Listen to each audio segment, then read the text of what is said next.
to this week's Quantum Alignment Show.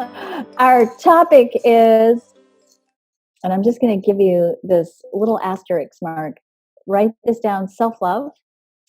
And the reason why I'm having you draw little asterisks and write down self-love is that this is a conversation we're going to be having over many weeks. I want to use this as sort of the initial discussion we begin about self-love, because the truth is, learning how to love yourself is actually the journey of a lifetime. I think that to a certain degree, it's part of our soul's journey in this lifetime to learn to really see who we are, know who we are, all aspects of ourselves, our human selves, our soul selves, and to really live from that place of love. That is, to me, the human challenge. And when you factor into that conversation that we are bringing into the arena of learning from our, the place where we live out our soul curriculum through the story of our life,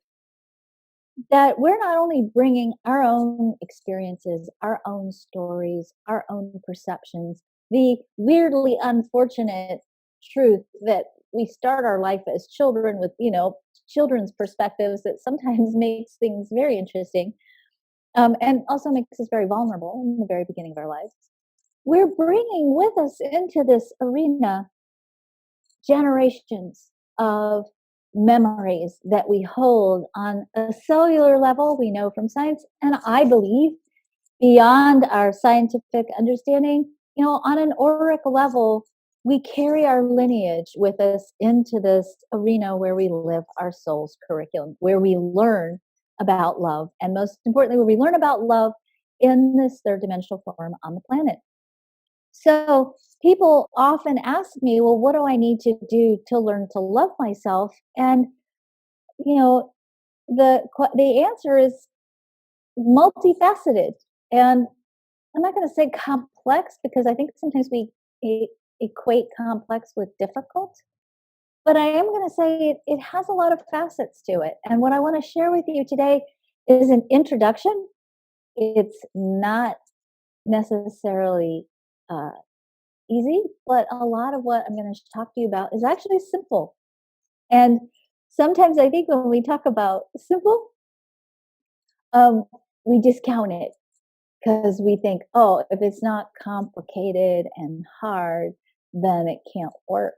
But some of the things we're going to talk about today are simple. And I'm going to give you just a little bit of sneak peek into some of the things that I share with my clients when they are actively pursuing the conversation and the question, how can I learn to love myself better? All right. So let's start with this really important question. Why is self-love so important? Because sometimes I think we can bypass this step, and I want to show you why it's so important. If you've been hanging with me for the last few years, you've heard me talk about the 9 resiliency keys. The 9 resiliency keys are core archetypes or core elements that you need to have operating in the highest state possible. And nobody's going to be operating at all of these at 100% all of the time. We're all kind of playing gopher bop with these 9 resiliency keys in our lives, especially, because we're on a growth cycle. So every time we grow and expand, we have to deal with different facets of the resiliency keys. But if I lay them all out kind of as a pyramid, and I look, and it doesn't always work this way, so it's really hard to make human beings into formulas. So I'm really pushing the edge of the formula envelope here, but I want you to really contemplate this. If we look at vitality, which is in its low expression burnout, because burnout is a side effect or a symptom of the other 8 resiliency keys not functioning at their highest level. If we look at the top of this pyramid as being burnout, we'd see that underneath are all the other 8 resiliency keys, and that at the foundation, at the base of this pyramid, are 2 of the most vital resiliency keys. And honestly, the 2 resiliency keys that I think most people struggle with, lovability and self-worth. Today, we're going to explore lovability. I will also explore self worth at a different time because I want you to understand both of those energies because they're subtly different, although they're both really rooted in the heart chakra or the two centers associated with the heart chakra, the G center and the will center. Today, we're going to explore the G center. The G center in the chart is the center for love and direction and identity. Your identity is based here. And to a certain degree, and I'll unpack that a little bit as I go along, you have the freedom in this lifetime to define your identity, or at least define the personal narrative, the story you tell about your identity in the way that you want to. You do have control and power over that narrative, but you have to learn how to use that control and power over that narrative. And that narrative itself, the story you tell about who you are or who you think you are, plays a role in the direction that your life takes you. Love and direction play together very beautifully in the G center because what we really see in the G center is the quality of love that you have for yourself influences the direction that you take your life in. You are only going to allow yourself to experience love to the degree to which you love yourself first. So love becomes an expansive or a limiting factor in the story you tell about who you are and consequently in the direction that you take your life. And that's really the baseline information that I want you to get today because as I go through the rest of the program today, I really want to unpack some core elements related to this concept. And I really want you to take this concept with you throughout the rest of the week. I really want you to look at where has perhaps the lower expression of your lack of self-love influenced or limited what you've been willing to allow yourself to receive in your life? And where has your expanded places of self-love and self-acceptance, because they're both important energies in the G center, where has your self-love and your self-acceptance increased what you're willing to allow yourself to receive in your life? When we look at the G center and we look at the open G center, so that's going to be half of you are going to have the center open. The tendency when the center is open is for you to question your lovability. The open G center is here to be wise about love. Your journey in life is to become wise about all the different ways that love can be experienced and expressed.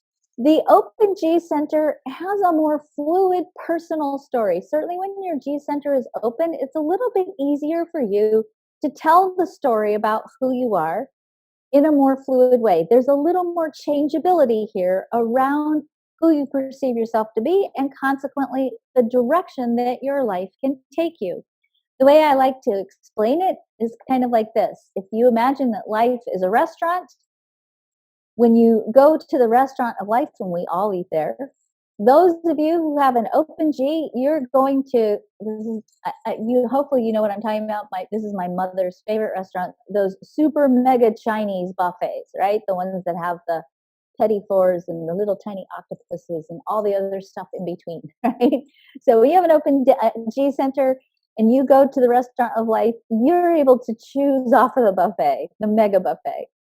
If you have a defined G center, that means that you are going to be ordering off the menu. It doesn't mean you don't have choice. You always have choice. All right. But it does mean that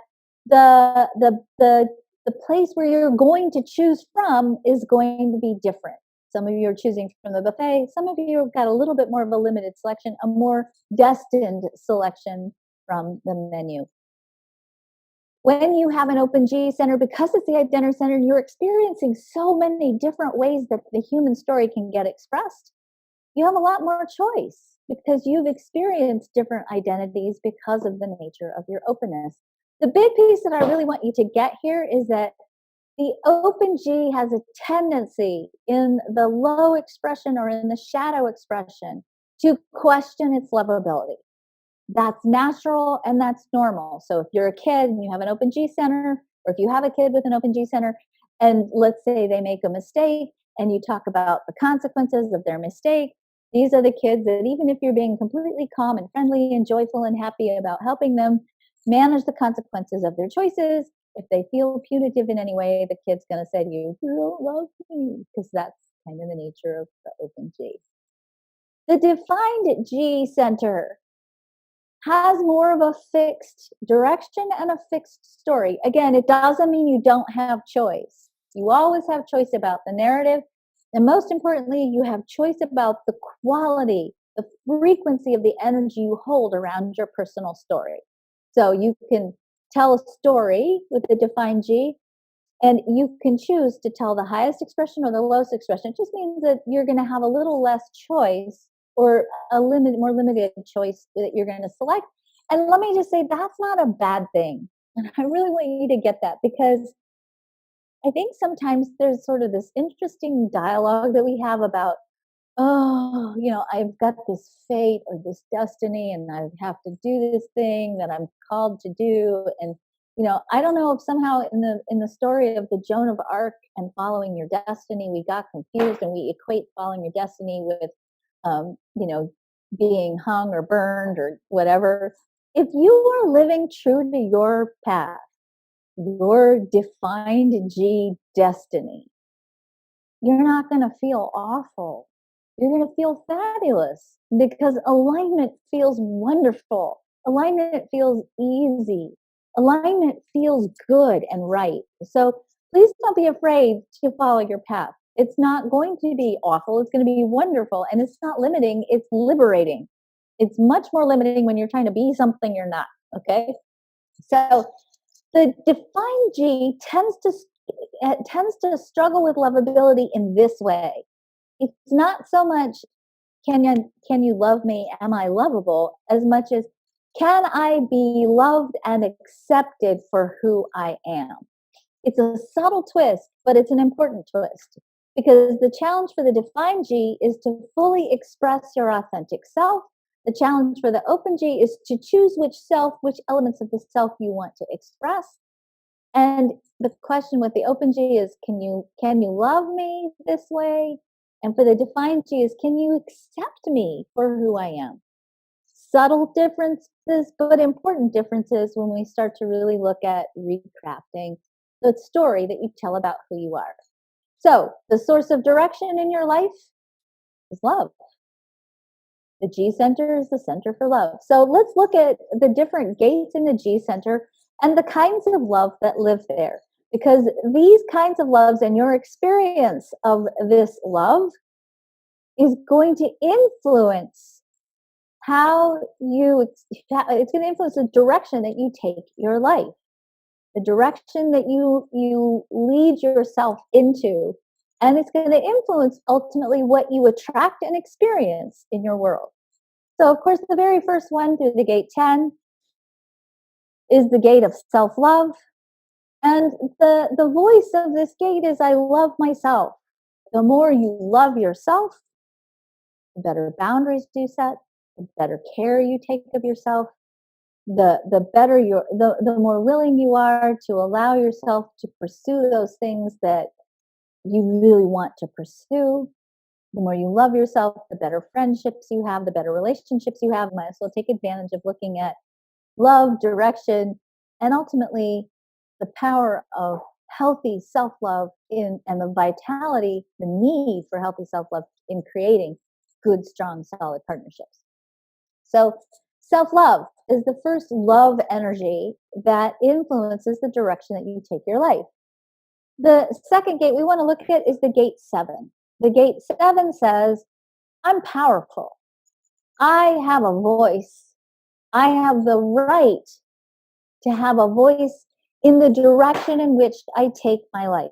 I have a voice in the leadership of my life. I get to combine my voice with other people's voices and allow myself to create structures and leadership and even systems that facilitate and serve my empowerment. Because the story of who I am is so precious that it's worthy of having a voice and control over which direction I want to take my life, both personally and collectively. The gate one, which is, right now, I go through cycles. Right now, this is probably my favorite gate at the moment. The gate one is the gate of self expression. Okay. This gate says, my job in the world, my destiny is to be the fullest expression of the story of who I am. This isn't about arts and crafts. I think sometimes this channel gets interpreted as being creative, and we start thinking about this in the context of art, craft, poetry. And sometimes people who have this energy for sure have a desire towards that, but it's not just that. Okay? This says that your purpose in life, this is, by the way, the most yang energy in the chart. This is a yang yang hexagram. So this is like all momentum here. And it's so interesting, isn't it? We have all momentum. We've got this super momentous gate one coming off of the G center, which is not a motor, which means that you gain momentum in your life when you be yourself. The more aligned you are with who you are, the more aligned you are with expressing yourself authentically, the more momentum you have in your life. Meaning you get gummed up and stuck when you're trying to be something you're not, or when you're shutting down the true story of who you are and disguising it or hiding it. The gate 13 says, I have the capacity every day, every minute, if you choose, to tell my own story about who I am. And that story that I tell is the story that sets the tone for my direction in life. I also like to call this gate forgiveness. Because what we see here is that in order for us to craft a story that tells the truth about who we are, we have to tell a story that doesn't keep us quagmired or stuck in the past, doesn't keep us locked into places where we perceive ourselves as having been victimized by the past. Because that's not a self-loving perspective. That if you really love yourself, one of the things that you'll do is you'll forgive, and that's not denying, okay? That's not gaslighting. That's not, I'm really not a big fan of you forgiving when you're not ready. You have to be ready. Okay. You have to go through the process oftentimes of grief and all that stuff that's part of the human story in order to get to that place where you can craft a different narrative. But you do have to do it. It doesn't serve us to drag our past stories into the future for an unlimited amount of time. Because when you do, then it limits your personal narrative. And that personal narrative becomes quagmired in events that are no longer happening. And it's a very loving thing for you to do for yourself, first and foremost, in order for you to craft a different narrative. The gate 25 says, I am so precious and my role on the planet is so vital, unique, and irreplaceable that spirit, I have a deep, abiding relationship with spirit. I have a deep spiritual connection. And part of the direction that my life takes me in is dependent on that relationship with spirit. And I trust source. I trust that there is an unseen legion of love and beings who are supporting me in the fulfillment of the full expression of the story that I'm living in. The gate 46 is the energy for vitality or embodiment. We oftentimes talk about this gate as being the gate of the love of the body, and it has a certain sensual energy with it. It can be sensuality. It is the place where we manifest life force energy. It's tricky to say body love because body love is a really triggering, intense, collectively, I think, still unhealthy concept. So I don't like to use body love here. I really like to use embodiment as the word here because I think that's a little bit more easy for us to understand and to work with. Basically, it says this: your body, your physical body, is the house for your soul. It's the temple for the story that you're living in.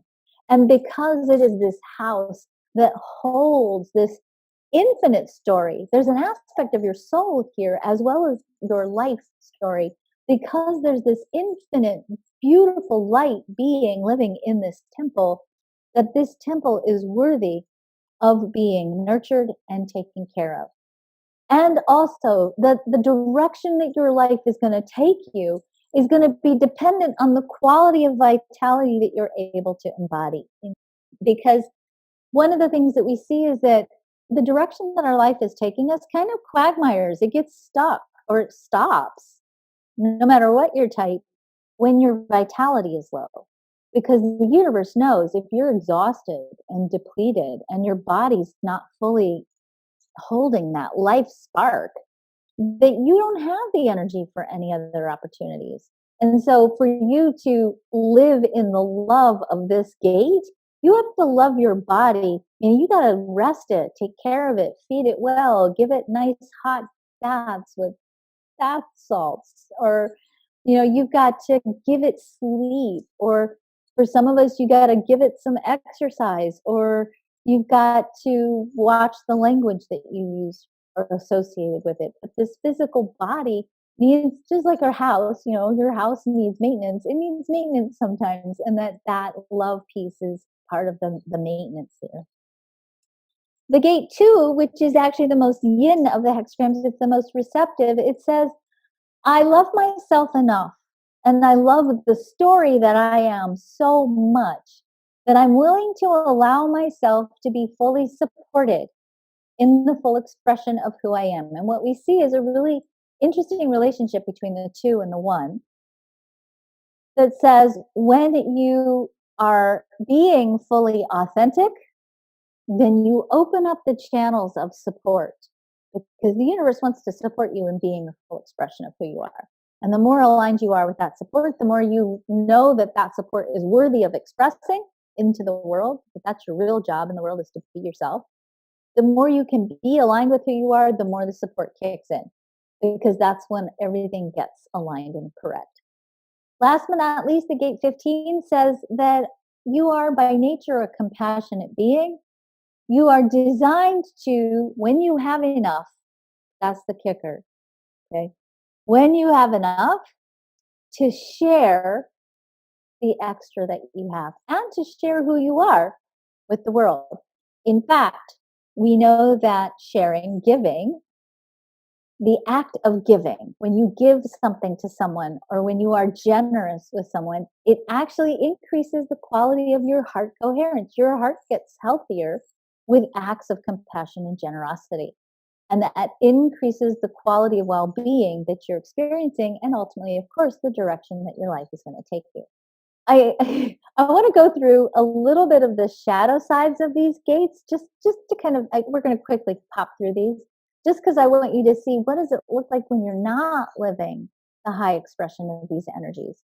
So the gate 10 is oftentimes experienced in the shadow side as disempowerment or blame.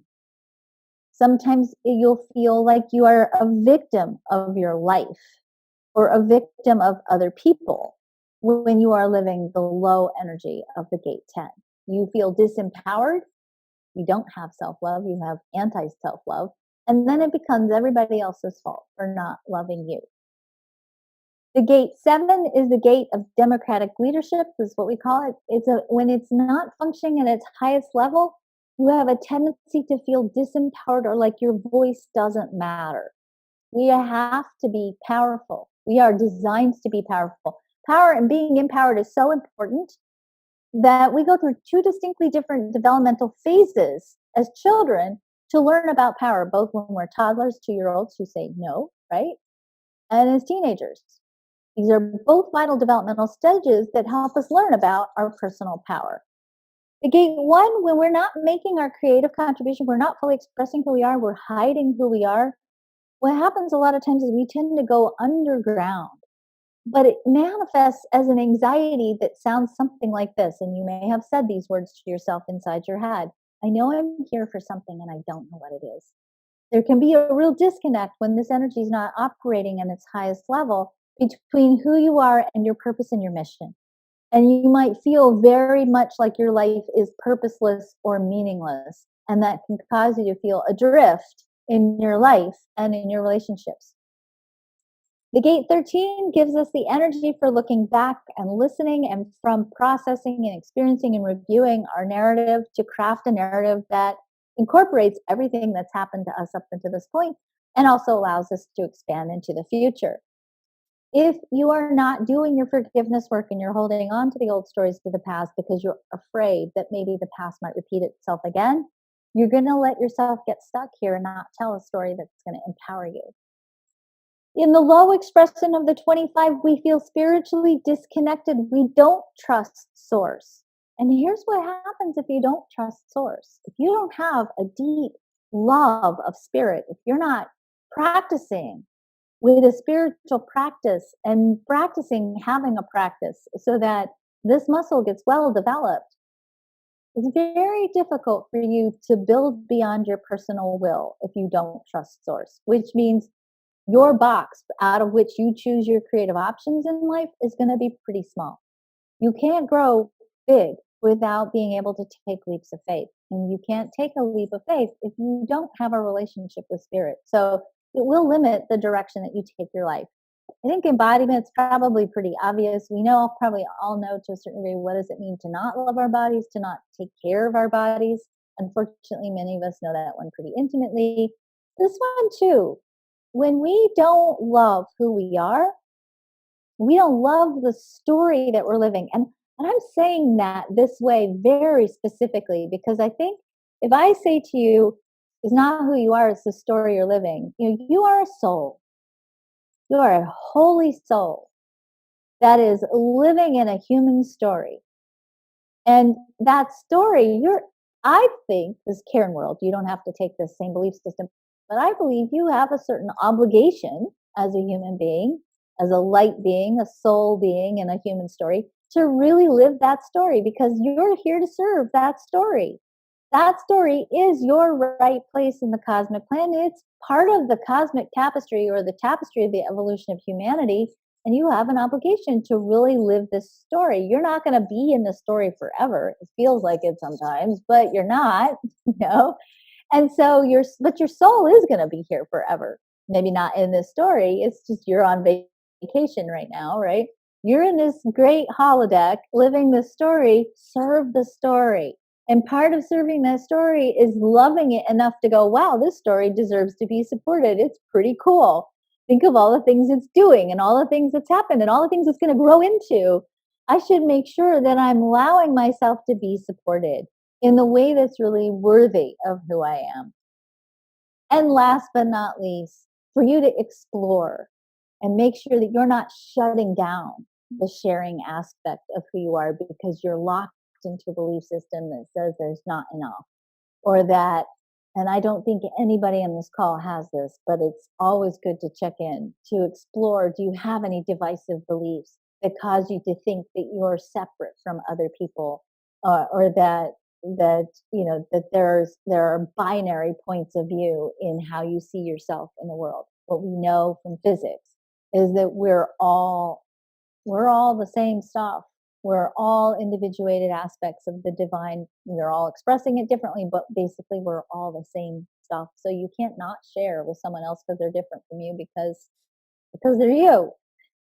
So affirmations, just to explore for a minute when we talk about your identity center, your G center for the defined G. I am who I am. I express myself in all that I do, and I celebrate the magnificence of who I am. For your open identity center, how I experience myself changes depending on who I'm with. I choose to surround myself with people who feel good to me.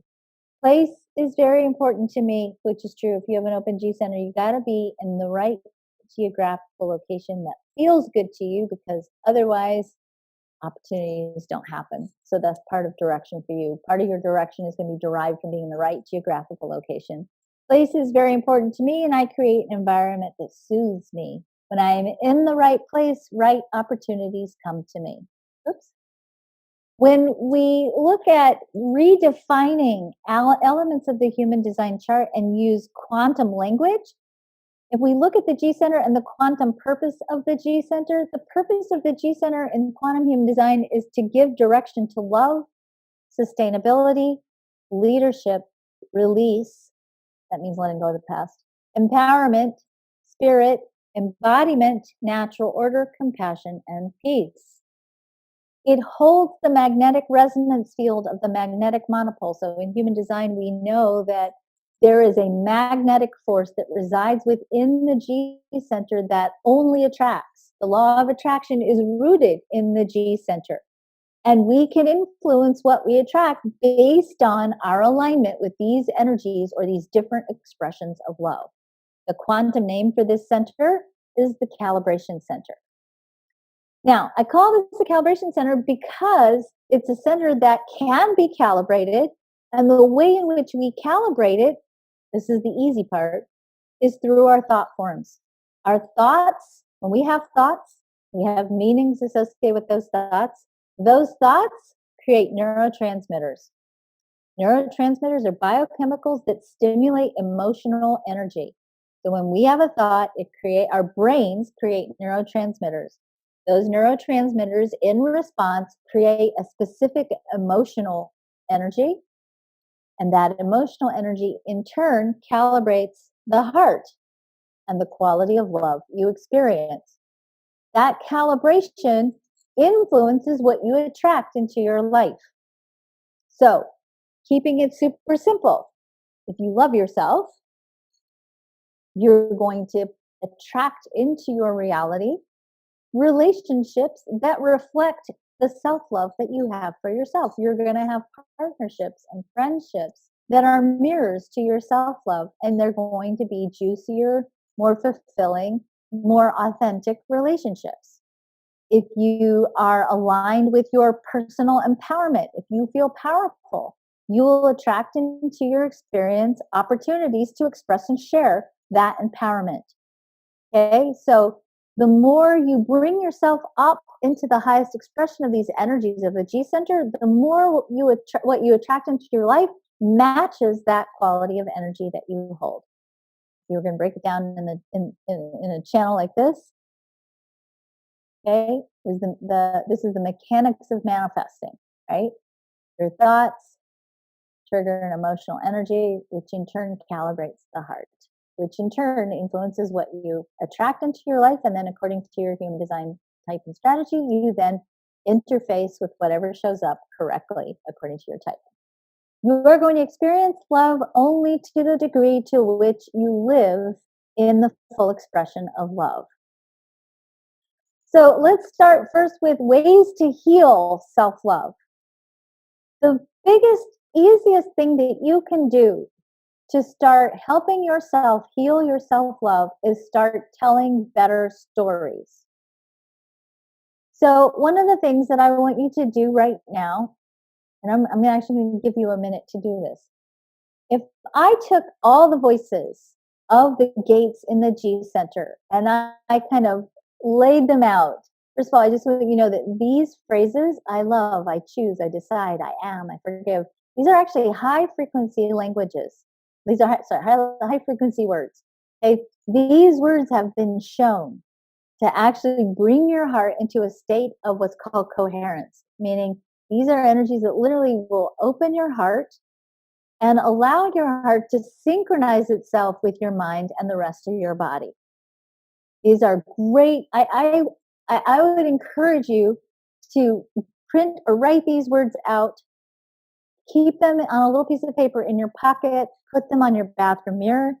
If you ever get into a state in your life where you are struggling, if you're having a bad day, that's going to happen. No matter how much you love yourself, you're going to have bad days, okay?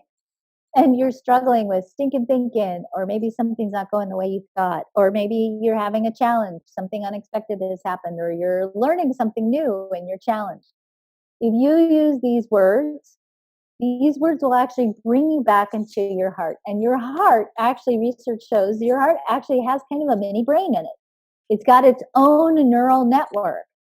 And it has, because of this neural network, its own intelligence. And it has the ability to actually bypass the thinking in your brain, which is going to be deeply conditioned, and actually has the ability to lock into the truth of the heart of who you are. Okay, so just repeat after me. I can't hear you. No one can see you. So just do this in the privacy of your home, unless you're in your office cubicle hiding out. Here are the words we're going to use. I love, I choose, I decide, I am, I forgive, I serve, I am vital, I am supported, I am passionate. These are words that embody the energy of the heart of who you are. One of the things that I want you to start doing is start practicing telling stories, writing better stories. And I mean, literally, stories like creative expressions of how you want your life to look using these beginning sentences. These are sentences in and of themselves, but if you want to, you can embellish them. You can use them as writing prompts for writing better stories. Here's why storytelling is so fantastic, okay, and so important. I'll try to break this down without slides because I didn't put the slides in here.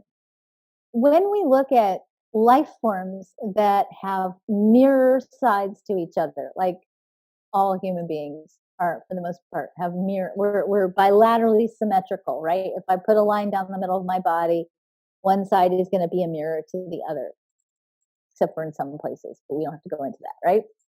So we are bilaterally symmetrical.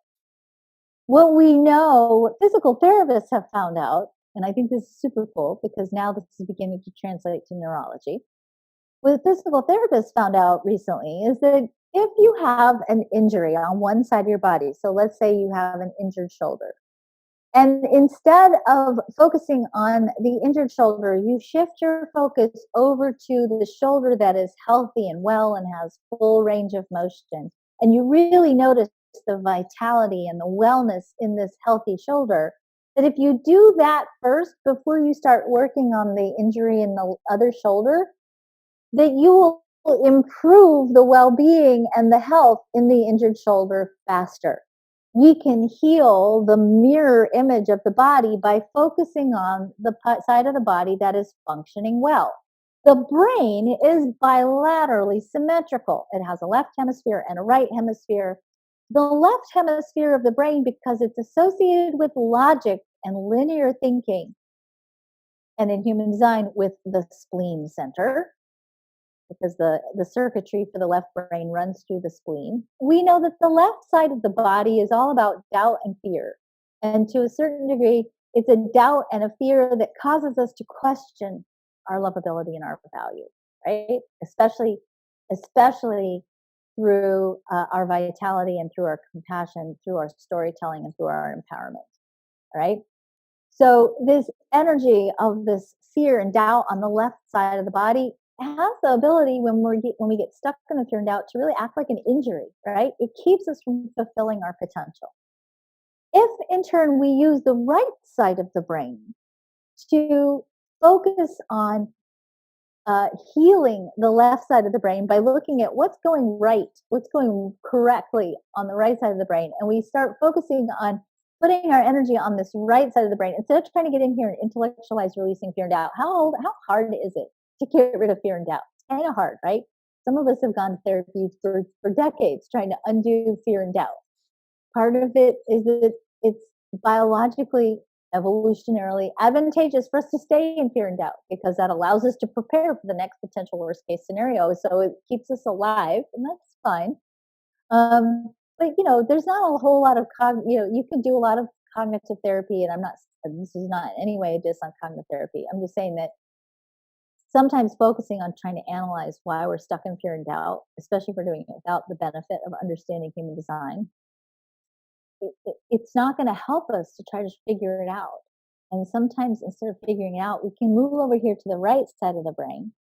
And instead of figuring out, we can write a story, literally write a story, like a cartoon or a short story or any kind of other creative offering. If you really feel like, oh God, I can't write stories, don't write a story. Create an art project that embodies the essence of the story. We can use storytelling to start writing a story that negates those places where we hold fear and doubt in the left side of the brain. So let's look at this. Let's give you a perfect example. Let's say you really felt powerless in your life. Let me just say that if that powerlessness is so debilitating and it feels like trauma and you're stuck in that trauma, use this story writing process. But if you need more than that, if you need to get help and support for that, please, please do. Because you deserve to not be stuck in the trauma of disempowerment. You are worth a lot more than you having your power repressed or living from a place of repressed power. So, back to the storytelling piece. Use this right brain storytelling part of your brain to write a new story about being powerful. So you might write a story about, let's say I'll use my name just because I'm telling the story right now. Karen the Karen Karen the brave, Karen the powerful. And let's say in this story, one of the things that I'm really struggling with is speaking my truth to my family. Okay, that's a common thing I hear people talk about a lot. I certainly struggle with that sometimes. I have, in my family, I'm the screw up, which I think is kind of humorous at this point in my life. But for many, many years, that was a very, very painful thing. So let's say I'm going to confront my family and I'm going to activate my power. So I'm going to write a story about Karen the brave and powerful and the day she told her family the truth, right?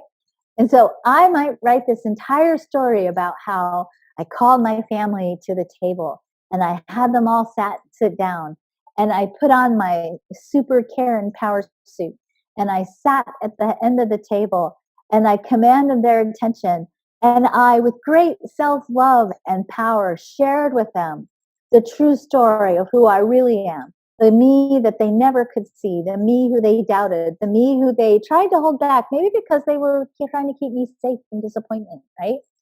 And I tell this story, and this whole family, all these people sitting at the table, then, put their hands over their heart and acknowledge the power of who I am. Now that's kind of a really lame story. It probably, if I was sitting in my office at 5:30 in the morning in my most creative time frame, that's where my best creativity happens, I might write a much more creative story. But to write that story, to actually go through the process of writing it out and putting in the details and putting in the emotional piece, it causes you to focus on the expansive, juicy nature of the right side of the brain and to heal that left part of the brain that's saying, I don't know if I can be loved. I don't know if I can be powerful. I don't know. It gets you out of that fear and doubt, allows you to put your focus on the right side of the brain, stimulates a whole different quality of emotional energy. It actually decreases your cortisol levels, making you even more creative by raising your dopamine and serotonin levels. And it begins to change the entire experience of self-love that you carry in your heart and consequently changes your point of attraction. So you can use storytelling to start to tell a different set of stories. Other ways to heal self-love, trauma, any kind of trauma. And by the way, my definition of trauma is different than the standard definition of trauma.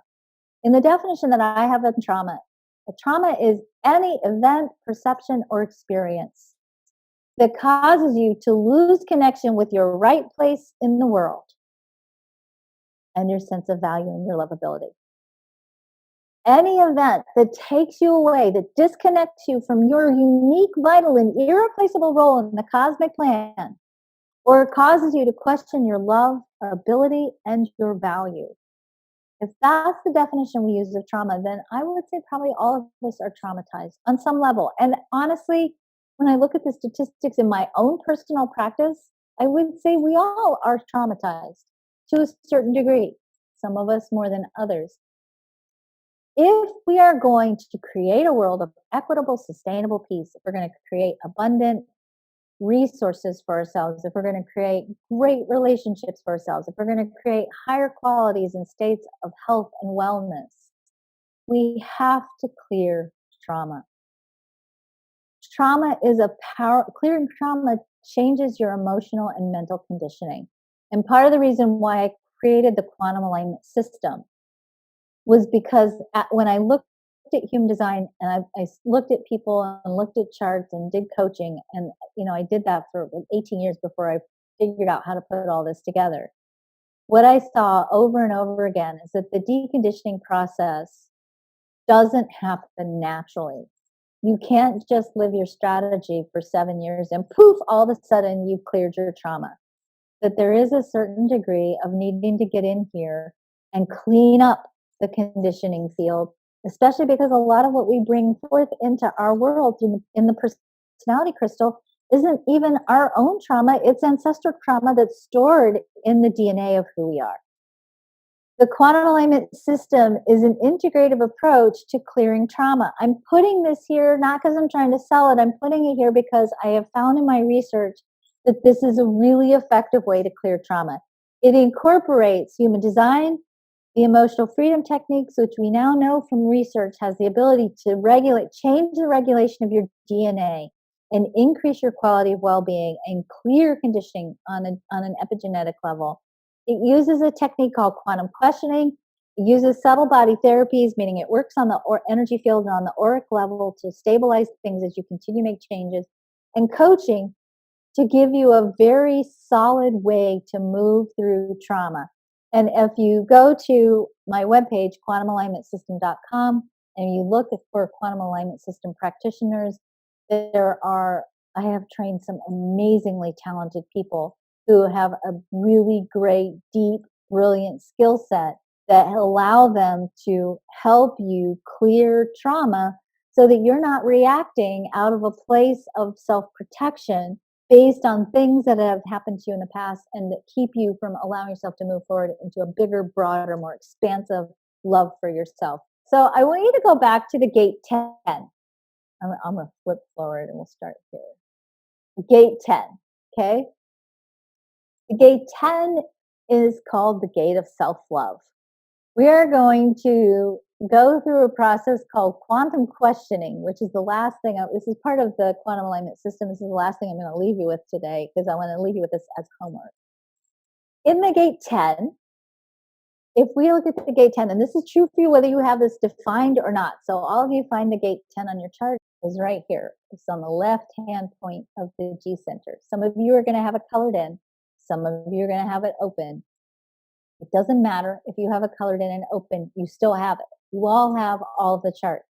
If you have it defined, it means it's a consistent and fixed theme in your life that you've been exploring all of your life. If you have this gate open, it means you've been experiencing this energy in a variety of different ways from the world around you. And because you've been experiencing this energy in a variety of ways from the world around you, it means you have a lot of deep understanding of the potential ways that this particular energy can get expressed in the world.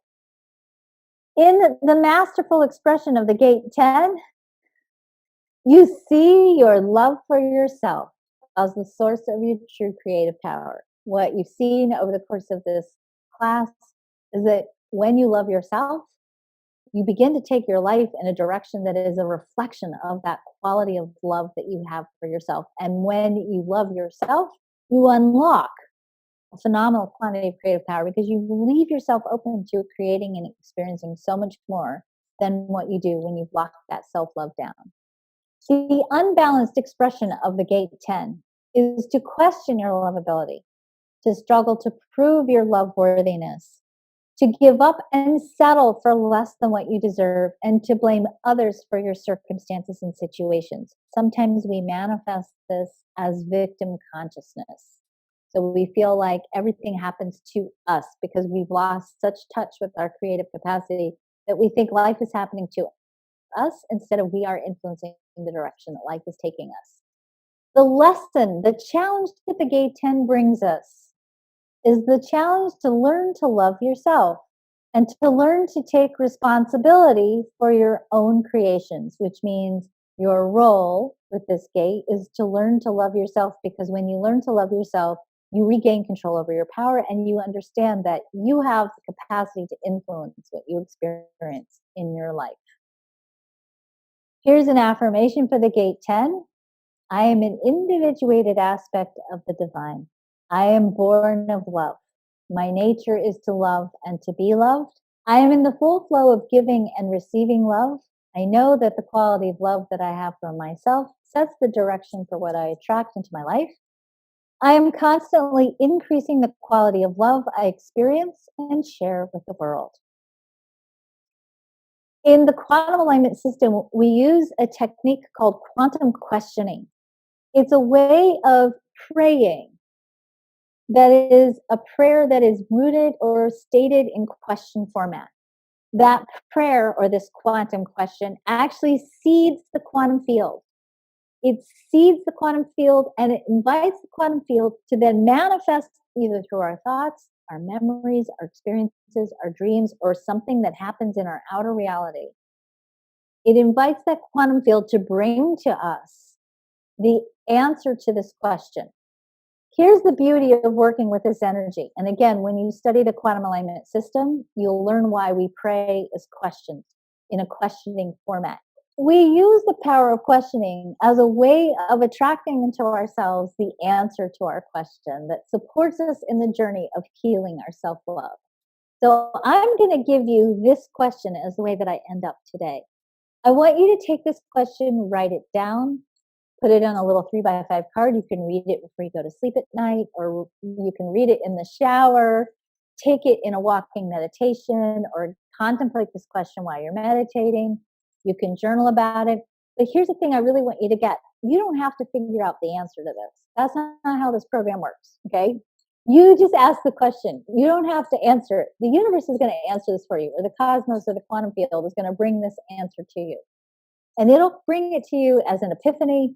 It'll bring it to you as an insight. It might come to you while you're journaling. You might have a dream. You might have somebody say something to you that suddenly triggers a whole different level of understanding. It's pretty magical how this works. So I really want to encourage you to, at the very least, experiment with this process, because I have found over the years that this is a phenomenally juicy and easy way to gain deep insights into what might be holding you back from self-love. So here's your quantum question. Again, don't figure this out. Don't sit here and squish your brain trying to figure this out. Just write it down and be with the question. What needs to be healed, released, aligned, and brought to your awareness for you to deeply and completely love and accept yourself? What needs to be healed, released, aligned, and brought to your awareness for you to deeply and completely love and accept yourself? You will change your point of attraction when you change the quality of love that you have for yourself. Next week, we're going to continue with this conversation, but we're going to get much more specific and much less nebulous. And we're going to start talking about the dynamics of relationships and how you can begin the process of transforming your relationship into a bigger, juicier arena of love and acceptance, and passion, communication, and all those other things we want our relationships to be. Thank you all for joining me today. You all have a great week and a great weekend. Next week we'll look at how can you love your partner and yourself better in your relationships. You guys have a wonderful weekend. Be well. Take care. Bye.